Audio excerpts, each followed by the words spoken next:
Warning: this video contains graphic images and videos. Animal abuse. Why is it happening? We see it all over the news, especially the speculation of Michael Vick and his dog fighting. Does he deserve any right to play in the NFL again? Also, how far away is the abuse from you? Could the abuser be your neighbor, a friend, a family member, or are they the ones with the abused animal? Luckily, I have a friend whose dog was abused by his previous owner. I also speak with someone from the Michigan Humane Society and experiences they have with abused animals.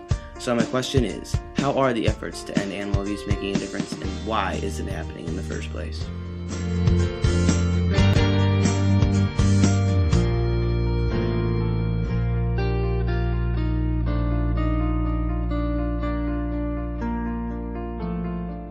Cooper is a year and a half old. As you can see, you would guess that he's a mutt. He is, but he's a special kind of mutt. He is called a Treeing Walker Coonhound. He's a hunting dog. I picked him up at the Westland Humane Society, and I've had him for almost a year exactly now. This is Matt Hatman, a representative from the Michigan Humane Society. I first asked him what the definition of animal abuse was to him. Animal abuse would be any harm to animals that ranges from just general neglect to malicious killing. In other words, it's just not taking care of your animals all the way to intending to harm them on purpose. The first 5 months of his life, he was abused. Well, when I first found out, I was going through the Humane Society, and I was looking at dogs. I saw him, and I thought he was so cute. I had to see him first, and I got him in the room myself, and I went to go pet him. He's coming at me, and I went like this, and he ducked away because he thought I was gonna hit him, and that was like the first sign. And then after that, I was playing with him. He started to feel comfortable around me, and then I got his papers to read about him, and it said that he was abused. What type of people become abusers? Abusers range really across the board in terms of personalities. The type of people that get violent and deliberately abuse animals tend to have emotional problems as well, and those are the type of people that would also abuse humans. His owner actually physically abused him, and then when his owner didn't want him anymore, he would just throw him outside, and he'd lock the door and wouldn't let him and his brother. He actually lived with his brother. His owner would just lock him outside and leave him outside until animal control would pick him up. And how that would happen is somebody else in the neighborhood would say that they saw 2 dogs running around. That's what happened. The animal control would come pick him up, and actually it happened twice. The first time the owner said that he lost them, but by the second time around, the dogs were looking like they were starving, and so they wouldn't give them back to the owner. So the abuse was pretty much starving and physical abuse? Physical abuse, yep. So what tactics are being applied to stop animal abuse today? We have various educational programs that are designed to increase the public's awareness of animal abuse and to educate the public in general. One of these programs is a classroom program designed to teach kids the right way to care for their animals and help them identify any potential issues of neglect that they might see. We also have adult programs that are designed to do the same. Obviously, the goal again is to reduce animal abuse, and just within the legislature, we are continually promoting more strict legislation to increase the penalties for any cases of animal abuse, and we certainly help them enforce the current laws for the state of Michigan as well. Therefore, what are the current laws in Michigan, and do other states have them? There are laws against animal abuse in every single state. Every state it's illegal, and in 46 of the states it's a felony. Michigan in particular has some of the most stringent, strongest laws against animal abuse. Michigan Statute 750.50 in particular defines the proper care required of an animal so that we can define neglect. Michigan Statute 750.49 is in particular related to dog fighting, and both of these rules are certainly enforceable, and penalties range anywhere from fines to community outreach, even to imprisonment. Since we were already on the topic of state laws having to do with animals, it related to another incident that was all over the news: Michael Vick. How do you feel about what Michael Vick did, and does he have any right to play in the NFL again? Well, obviously what Michael Vick did was an absolute horrible thing. Dog fighting is way too common in the U.S. especially. Well, I don't think that there's a direct correlation between dog fighting and the NFL. I think that Michael Vick made a terrible mistake, and that during that time period he's a terrible person for what he did. Being a role model for so many kids.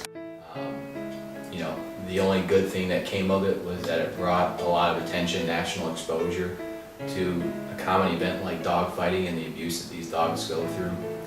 So that was a positive. Even people like adults. He was a role model to adults. People love the sport of football, and quarterbacks, because they're the leaders and they're supposed to lead people.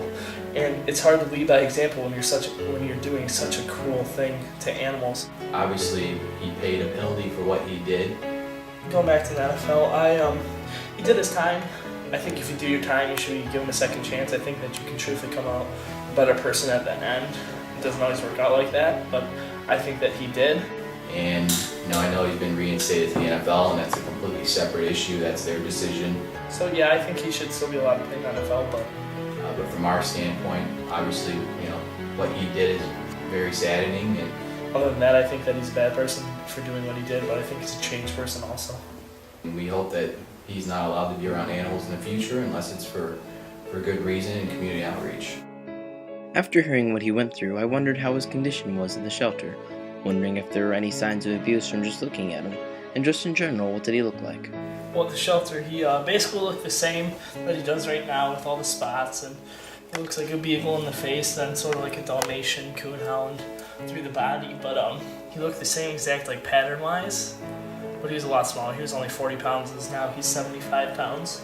And they only told me at the shelter that he'd get up to 50 pounds. I thought he only gained 10 pounds, but he ended up gaining, 35 pounds. And it was sort of surprising, but it was a good surprise. He's a cutie pie, and I love him.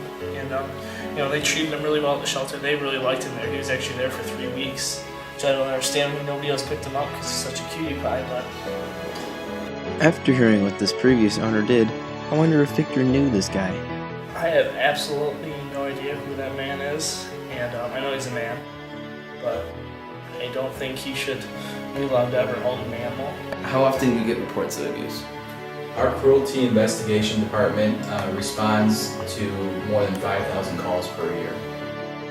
How does the Humane Society spread the word to stop abuse?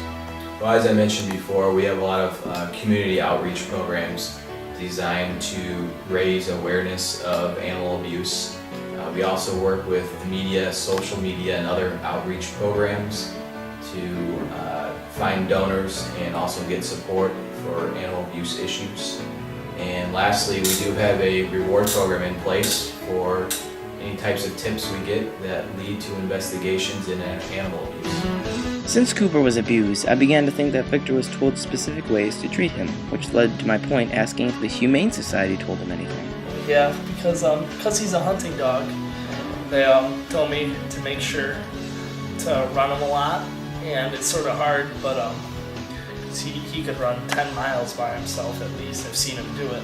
I run him once or twice a day, take him for a walk, I take him on the bike ride. But the problem is he's a hunting dog, and it's in his blood to go after deer and raccoon, possums, all that stuff that he loves. But when he sees a deer, he'll go right through an electric fence to go and get it because he's so excited. Since they get a lot of reports of abuse, I wondered if he could recall the worst case he has come across so far. The worst case would definitely be the treatment of a dog named Lady. Her owners actually set her on fire in her own backyard. It was just a horrible case, but luckily here at the Humane Society we were able to bring her back to full health and reunite her with a more loving family. Other than Victor being told specific ways to treat him, does Cooper show signs that he was abused? Today, no, but when I first saw him at the pound or at the Humane Society, yeah. The first thing, when I went to pet him and I went like this, and he moved away because he thought that I was going to hit him. And that was really sad because right at that moment I could tell that he wasn't trusting of humans like he should be, because any normal human being would love and care for an animal and do anything for an animal. At least I would. I know you would too. And No, he doesn't. There's no growling. There's no. I mean, he barks a little bit, but that's because he's a coon hound and he likes to bark. But I've never seen him growl at any person. He's never growled at me. He's never even growled at another dog. And I know you haven't either, because you've been around the house a lot, and I think I think you can agree with me that. Has he ever tried to bite you? No, he's not. I don't think he's even. I've never seen him growl at somebody, and if he does, I'll be very surprised. He's such a loving animal. What is the most abuse that you see? Well, the abuse really ranges depending on the time of year. Really, typically relates to more of the neglect issues, either not feeding or giving a dog or animal water, not providing the right shelter, or just really exposing animals to extreme weather and not bringing them inside. But really, it can range anywhere from dog fights to just general neglect of your animal. Do you know who the previous owner is? And if you did, if you saw him on the street, would you say anything to him? I wish I saw him on the street. Let me tell you that. You can only imagine what I would do, but no, I don't know who he is, and I don't want to know, because if I knew, I'd go knocking on his door, and I don't understand how any person could just do something like that to an animal, how cruel that is to an animal, and I'm glad that Cooper ended up with me instead of with a mean person like that, and yeah, that's about it. I'm happy that he ended up with me though, because he ended up with, a loving family. Now, has abuse changed in the past 5 to 10 years? I don't know if it's changed. We certainly see a lot of the same issues we've faced over the last, 10, 20, 30 years, whatever it is. I think it's getting more attention, so we're certainly getting more reports, but we're able to, become involved in more cases since there's more issues being reported. But there was a show called Animal Cops Detroit that stopped in 2007, and what that show really displayed was reality. And in the last year it aired, there were more than 4,000 different cases alone that the Detroit group investigated. So the key question here is, are efforts to end animal abuse making a difference? Yes, absolutely so. We make a difference in helping every animal that's been abused and addressing every concerned citizen that calls in with these abuse complaints. Every time we help with one of these abuses, we're making a big difference in the community. So yes, I know that we're making a big difference towards reducing the amount of animal abuse. Kisses? Seems like screw you. Animal abuse is absolutely wrong and harmful. If you see any instances of an animal being abused, please call us at the Humane Society.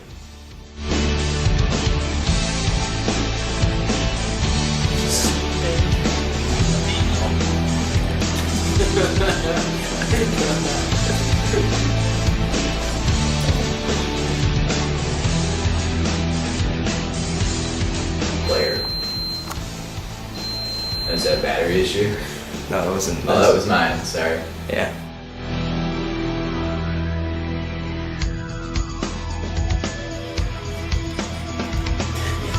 Oh, yeah. Is that it?